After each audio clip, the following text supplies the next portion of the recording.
People of the internet, welcome back to another video. It is I, Don Thomas, back in here with another one. As always, folks, the likes, the comments, the subscribes are all greatly appreciated. Thank you so much for the support on this channel. Without further ado, let's go ahead and dive into today's topic, folks. I got a video pulled up here. It comes from CNBC News, in which they entitled the video, Why Americans Can't Find Starter Homes. Now, of course, folks, you know this has been a topic that I like to touch on as of late on this channel in terms of just the current state of our world in terms of the economics. Now, of course, I always do remind you guys that I'm not an economist. I don't think I did that well in that class in high school, but I am a human being. I am out here trying to figure it out just the same way you are. So I spoke on videos before in terms of cost of food prices. I've spoke on videos in terms of education systems and our, things of that nature. So all of this kind of ties into the whole notion of just the current arena that us humans are trying to maneuver through. Of course, depending on where you are in the world, depending on your financial status, whatever the case is, I feel like we all need roofs over our heads. We all need food to eat. So, of course, I want to watch this video. Again, it comes from CNBC, entitled, Why Americans Can't Find Starter Homes. Of course, Gen Z and millennials are that demographic that is having a harder time obtaining that accolade in terms of buying their first home, right? And starting that family, getting married, having children, things of that nature. I think those are hurdles that I think my generation in particular always did maybe have on their checklist, whatever the case is. But of course, we know the current times that we're living in now, that might be a little bit harder to obtain than others. So, of course, I want to watch this video. I'll share my thoughts. Of course, I encourage you guys to share your thoughts down in the comment section below. Let's get into it. Starter homes are disappearing from the United States. In the early 1980s, as many as 40% of the new homes built were considered entry-level. By 2023, just 9% fit the criteria. Give it another 20 years, and literally no young person will be able to afford to purchase a home, period.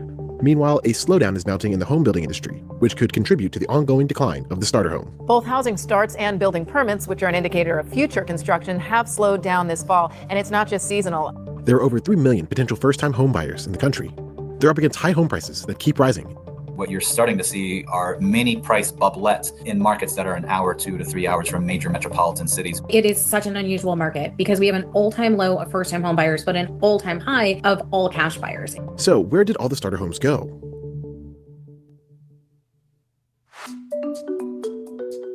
A starter home is typically modest in size and price.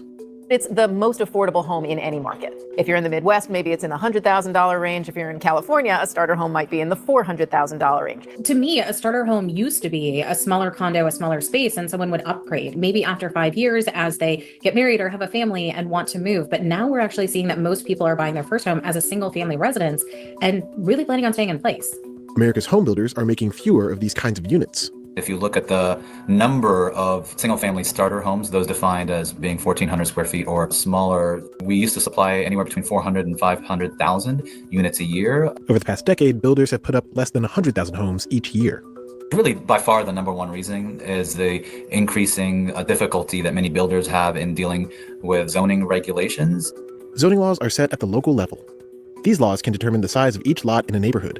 They can also specify how far a structure is set back from the property line, how tall it is, or how many units are on site. In many cases, these laws create an opportunity for local residents to challenge new development. The residents often raise concerns, like overcrowding of schools and wear and tear on local roads. A lot of this has to do with density restrictions within local communities. They may not want a townhouse or a condo community coming in, but they absolutely will welcome a single family community. Many builders are not leaving money on the table. They are just simply unable to build, or it's become so expensive to build that they can only build high-end single family and high-end multifamily. Given the high price of land, labor, materials, it's very difficult for big home builders to build the entry-level homes. There are a couple who specialize, like D.R. Horton, which has an express homes division, which specializes in starter homes. But for medium-sized builders, it's just very expensive in order to pencil all the costs they have and make it affordable to that lower-end buyer. Let's go ahead and pause it right there. So very interesting, folks. Of course, so you heard as they defined what a starter home is. It's like that entry-level house that you get. Of course, maybe if you're maybe a single person, or maybe you haven't necessarily started a family, whatever the case is, you get your starter home. Of course, it's going to be a little bit smaller, a little bit more compact. Now that I think about it, I think that my childhood home would maybe have been considered a starter home. Grew up in a townhouse. Would that have been maybe, I guess, by definition. So it makes sense. And of course, as you grow, maybe you grow in finances, you grow in family size, you maybe get that single family home when there's the wife, the kids, and this, that, and the other, the dog, this, that, and the other. So of course, the video is entitled Why Americans Can't Find Starter Homes. And you heard some of the reasons that they listed there, folks. Some of that being just cost, the expense. I think manufacturers are looking at it as, hey, man, it costs just as much, if not more, to make these single family homes. So why not just skip the starter home and go directly to that? But it's very interesting, of course, because again, as I mentioned before, depending on where you find, land on that spectrum, I know some people prefer to rent. You always hear that debate between renters and buyers. What makes more sense? What's more cost effective? I personally always tell people do what makes the most sense for you and your lifestyle. But the idea of the starter home, it sounded like a good thing in its conception, right? So in the beginning, of course, yeah, let's get a starter home.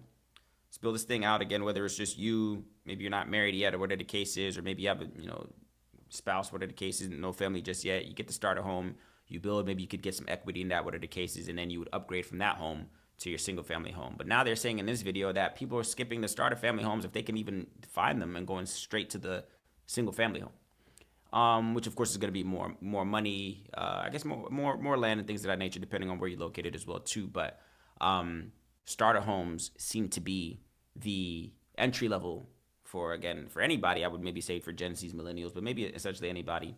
And that doesn't seem to be as accessible today as it was back then.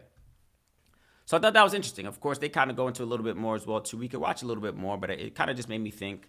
Again, speaking just in regards to our current economy and the finances and the inflation and things of that nature, and how some of these goals or these things that would seem so normal in a period of time it seems like a reach in our current times. Again, especially for our young millennials, Gen Zs, of course, who are maybe still struggling with student loan debt, maybe struggling to find their career that's going to pay them well. The family, the marriage, the kids, and this, that, and the other. There's a lot of check boxes and I guess you could say accolades that, again, one would maybe even argue was once the American dream that seem to be a little bit more harder to obtain nowadays depending on your circumstance, right? So I thought this was interesting. Let's watch a little bit more. Looks like they speak on just the housing markets as well too. Let's see if they have a little bit more insight in this video, again, as to why Americans can't find starter homes. As a result, home builders and first-time buyers are targeting further flung locations. We've definitely seen a trend toward purchasing a home further from the urban core. So you do see a lot of new construction in suburbia and exurbia. Home values are now rising most rapidly in low-density and rural areas. Experts say that relaxing these codes could lead to higher levels of home building and preserve affordability. For example, in San Antonio, there's some builders that are building sub 1,000 square feet, single family detached homes, right? Which would have been almost unthinkable just a few years ago. So the market is reacting, but its response mechanism is really limited because of the rules of the game. Home is in Atlanta now. I'm currently in Decatur, Georgia, which is right outside of the perimeter, so I have easy access to the city. It gives a little bit more of suburban-ish kind of feel. It's just the culture, the energy, the aesthetic, the environments, a more elevated experience in day-to-day living, honestly. Lillian Mantaya is a filmmaker and entrepreneur. She was in line to buy a home in the Baltimore area in 2024, but that plan fell through. Since then, she's moved to Atlanta to live with her sister and come up with a new plan. I did grow up in Baltimore. I gave Baltimore a shot in my adulthood with my children, and I did the 9 to 5 and, attempted to buy a house there and everything. But Baltimore wasn't providing just the lifestyle, resources, community that is needed for me to thrive. And Atlanta has been able to kind of just support me more. Shout out to Experts say that more dense forms of housing could have helped first-time buyers, particularly in crowded areas. Much of the new construction since 2020 is in luxury apartments, with units that are not for sale. The recent boom in multifamily construction has been on the higher luxury end, but it's easier for multifamily developers to get in and pencil that many apartments because they're renting them, and rents have been very high. Let's pause it right there real quick, folks. So, of course, you heard it there, man. Again, as I mentioned, everybody's going to have their different circumstances based off of their lifestyle, right? So, of course, you saw that clip there of a fellow Marylander. Of course, she said she was from Baltimore. Shout out to Baltimore. Who she was, I guess, single mother, maybe, I guess, has children out in Baltimore, maybe thought of purchasing a home in Baltimore. That didn't necessarily fit her finances or her way of life or lifestyle, I guess you could say. She's able to move to Atlanta, the Decatur area, and maybe looking to find a home, start a home, whatever the case is out here. That's a little bit that's going to accommodate her lifestyle, her finances, and the culture that she's looking for. All of that's good and dandy. I think that makes perfect sense, right?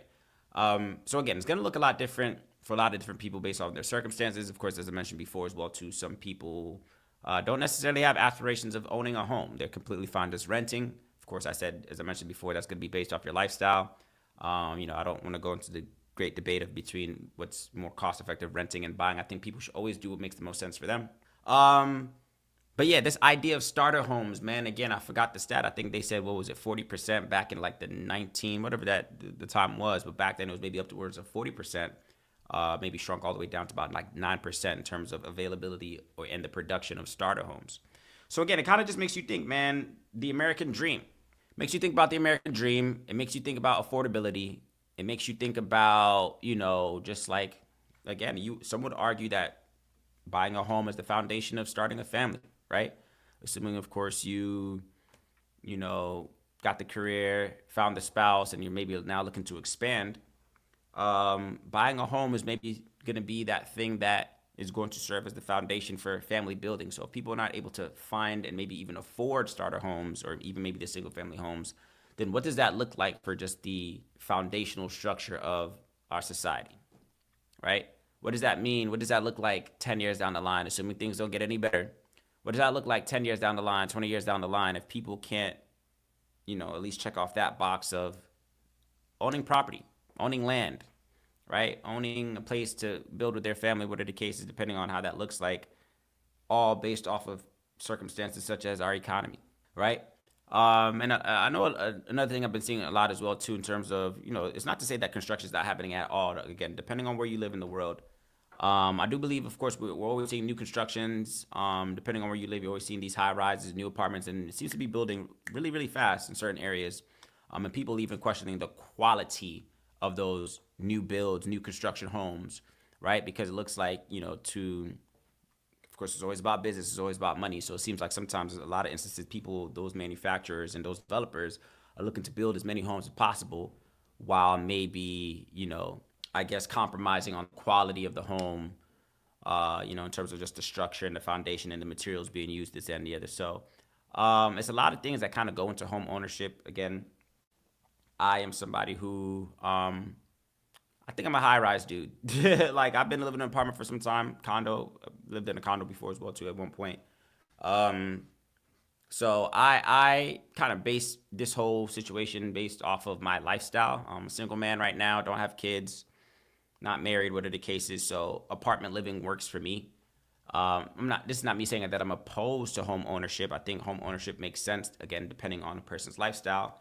If they have, some people would say if you have children to pass down the home to and keep it in the family and this, that, and the other. So it makes sense. And again, I always recommend people make those decisions based off of their own lifestyle, their own finances, and their own ideologies, I guess you could say. But again, if you are somebody who is looking to buy a home, right, whether it just be start a home, a single family home, whatever the case is, I know some of these things may concern you in terms of just one, availability in your area. Two, in terms of the finances, the affordability, so the availability and the affordability to be able to do so. It's not as easy, man. Again, let's not be under the impression that everybody has access to funds and resources and has the ability to check off some of these boxes that they have for themselves in terms of these things that society tells us that we should obtain. But I like that, though. It's very interesting, man. Again, this video is entitled Why Americans Can't Find Starter Homes. Of course, I'll leave the link down to the full video down in the comment section below. But let me know. I want to hear your thoughts. What do you make of this? Our economy as a whole, the American dream, home ownership, starting a family. These are all the things that I guess are usually on a lot of people's, bucket list or checklist, of course, as things they would like to obtain. But in the climate of the world that we're living in now, I do see how that might be a little bit harder for some people than others. I want to know your thoughts as well, too. What do you make of it? Are you somebody that's looking to purchase your first home? Were you under the impression that you were going to maybe get a starter home and maybe now are looking at it as it being more cost effective to just get a single family home? What are your thoughts? Of course, I want to hear it down in the comment section below. As always, the likes, the comments, and subscribes are all greatly appreciated. I will catch you on the next one.